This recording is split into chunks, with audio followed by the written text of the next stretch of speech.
Britain in the days of King Arthur.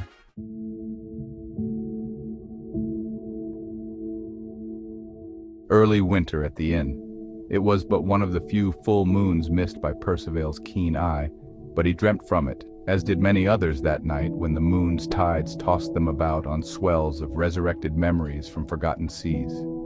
Guinevere woke up suddenly with a start and turned to Perceval, who was awake as well.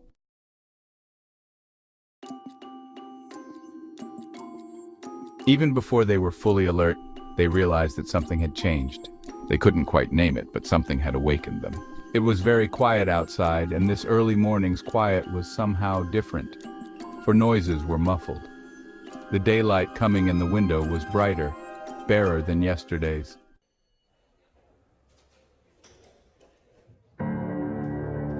Then they realized that the season's first big snow had fallen during the night.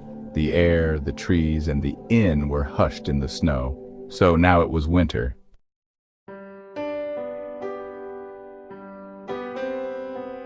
Their memories swelled for a while. To the changes in the weather, in the seasons, they thought, we are sensitive despite our civilized attempts to remove ourselves from its raw influence. We never truly sleep. We are animals yet, a little bit.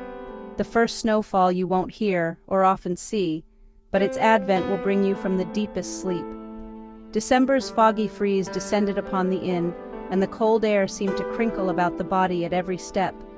Guinevere had seen many such winters, some from cold and lonely towers, but winter's embrace always seemed to surprise her, as it does all of us.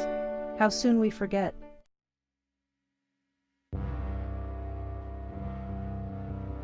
This day, many a gravedigger cursed his task as he shoveled at the snowy, hardened ground in an attempt to bury the non-Christian Vikings killed the night before.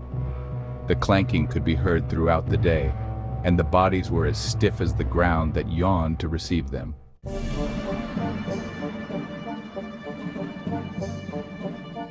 The old man took the floor this night and stated that he wished to freshen the forgetful atmosphere with the enchanting lure of an old story, a story for Ghislaine of how Prince Valor learned humility and why he felt for the world as he did, from the chronicles of Foster of Thule. Val walked right along the daring threshold of adventure and sometimes overstepped his own pride.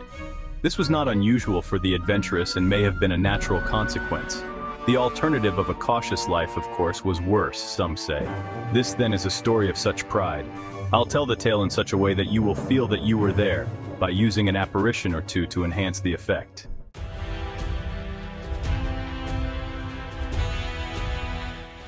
Valor was given a quest one day by an enchantress. It was, to wit, to obtain a golden casket containing a beautiful face, a face of a young woman who was now old, a face that had been ripped away by a wizard when she mocked one who was not so smart. Val was to be shown an example of supreme humility and be refreshed in his caring for those of the world who suffered under the cruel world's idiocy. But I get much ahead of myself.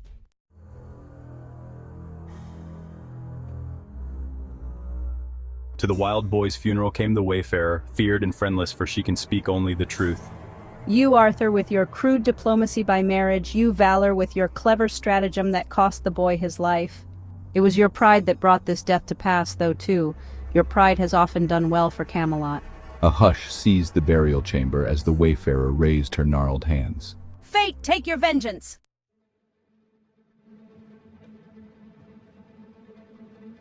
Now an exhausted messenger parts the throng at Arthur's feet. Sire, a sudden gale caught the North Fleet out of harbor and swept it to sea. For a day we have searched but can find no trace of it. Then a second messenger follows. My lord, a great famine has struck the Goths. Like locusts they swarm to the west, devouring all in their path. A third man is carried in, too ill to stand. Plague in Londinium. The wayfarer's wrinkled features align into a smile. How feeble your powers seem now.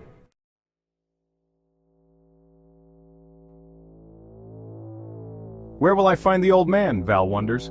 As he enters the river forest, he sees that many unfortunates have come before him, their troubled souls soothed forever by the river's chill embrace.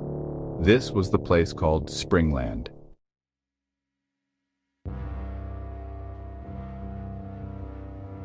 At the entrance to this otherworld kingdom, imps lowered him down to my clutches, for I was there, where I took over the tour. We descended a sandalwood trail past the steaming volcanic vents and arrived at a subterranean version of Camelot's muck and mire, where the earth therein quivered like a fat man's belly. And if you fell in, you would not be spit up for 3 days. In this forest lie all of man's joys, follies, and sorrows. The old man me smiled sadly.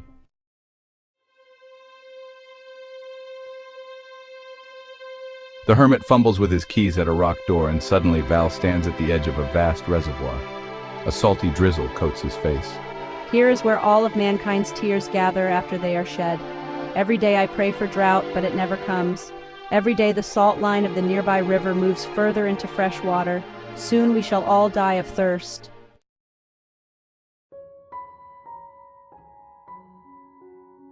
Down the trail they go, and they soon come to another cave where the sound of angry words assaults Val's ears. Liar, cheater, fool, traitor, Val hears. Everything people wish they had never said comes here.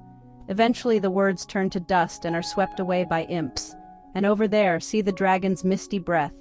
That is where everyone's regrets for adventure's mist turns to mist. They hang heavy in the air and are so very hard to clear away.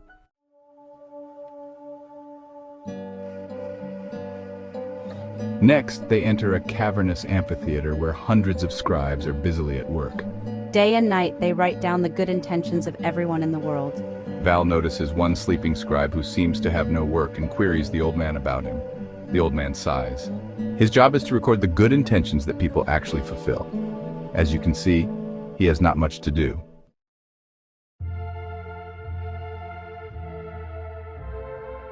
Now I'll give you what you've come for. The Wayfarer sent you here because you are too proud. Your pride has brought relief to some, but grief to others. Now I will show you humility. Follow me. The old man rummages through an old chest, muttering to himself.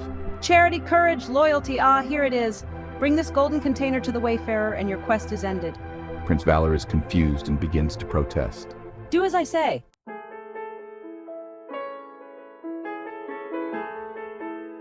It is time you learned. I was not always as you see me now. Once I was the most beautiful woman of the empire. What a vain creature I was. Kings pledged whole provinces as a dowry, but I always refused. And then one day the fairy tale ended. A certain dim-witted lad loved me more than all the rest. One day I found him by a stream. I am waiting for the water to flow by so I can cross, he said. I mocked him savagely. Suddenly an old wizard slunk out of the forest, and with a wave of his hand he stripped me of my beauty and locked it in this golden casket. Ever since I have been wretched as you see me now, but now you have brought my beauty back. For a moment she gazes fondly at the casket, then casts it boldly into the river. That is humility, Sir Valor. Learn it.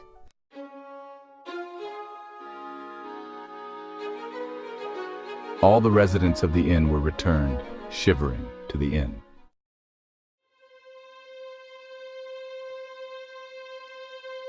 The old man added but one postscript.